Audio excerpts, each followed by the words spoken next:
తన భద్రత విషయంలో పాత పద్ధతులు వద్దని సీఎం చంద్రబాబు గతంలోనే స్పష్టం చేశారు. దీంతో అధికారులు వినూత్నంగా ఆలోచించారు. తక్కువ ఖర్చుతో ఎక్కువ పని జరిగేలా చర్యలు చేపట్టారు. తాజాగా చంద్రబాబు భద్రత కోసం డ్రోన్ ని ఉపయోగిస్తున్నారు. ఉండవల్లిలోని ముఖ్యమంత్రి చంద్రబాబు నివాసంలో సెక్యూరిటీ కోసం అత్యాధునిక అటానమస్ డ్రోన్ ని ఉపయోగిస్తున్నారు. ఇది ప్రతి 2 గంటలకు పరిసర ప్రాంతాలలో ఎగిరి వీడియోలను షూట్ చేస్తోంది. అనుమానాస్పద విషయాలపై అలర్ట్ అందిస్తోంది. ఈ పద్ధతితో తక్కువ సిబ్బందితో మెరుగైన భద్రత అందేలా చేస్తోందని పోలీస్ అధికారులు చెబుతున్నారు. చంద్రబాబు భద్రతలో సిబ్బంది సంఖ్య తగ్గించినప్పటికీ సమర్థతతో కూడిన అధునాతన పద్ధతులను పోలీసులు అనుసరిస్తున్నారు. ఆర్థికంగా కాలపరంగా ప్రజలపై భారం తగ్గించే ప్రయత్నాలు చేస్తున్నారు. ప్రజలతో దూరం పెంచే విధమైనటువంటి బందోబస్తు ఉండకూడదని సీఎం చంద్రబాబు ఇటీవల స్పష్టం చేశారు. వివాహాలు, ఇతర శుభకార్యాలకు వెళ్లినప్పుడు హడావుడి తగ్గించాలని సూచించారు. చంద్రబాబు జిల్లాల పర్యటనకు వెళ్లినప్పుడు పాత పద్ధతులు కొనసాగుతుండటంపై అధికారులను హెచ్చరించారు. ఇటీవల పోలవరంలో అధిక సంఖ్యలో పోలీసులను మోహరించడంపై కలెక్టర్, ఎస్పీలకు సూచనలు చేశారు. డ్రోన్ ఆధారంగా భద్రతా పర్యవేక్షణకు మారాలని స్పష్టం చేశారు. చంద్రబాబు సూచనలతో అధికారులు కొత్తగా ఆలోచిస్తున్నారు. ప్రస్తుతం ముఖ్యమంత్రి చంద్రబాబు భద్రత కోసం 121 మంది సిబ్బందిని ఉపయోగిస్తున్నారు. కాన్వాయ్లో 11 వాహనాలతో ప్రయాణిస్తున్నారు. సున్నితమైన ప్రాంతాలలో తప్ప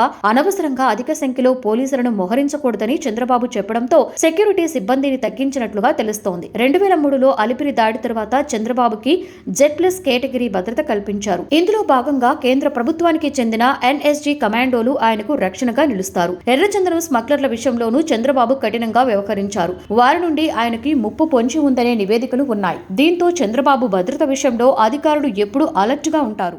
ప్రభాత సూర్యుడు జాతీయ తెలుగు దినపత్రిక. ప్రతి అక్షరం నిజం వైపు. నిజం దాగదు, వార్త ఆగదు.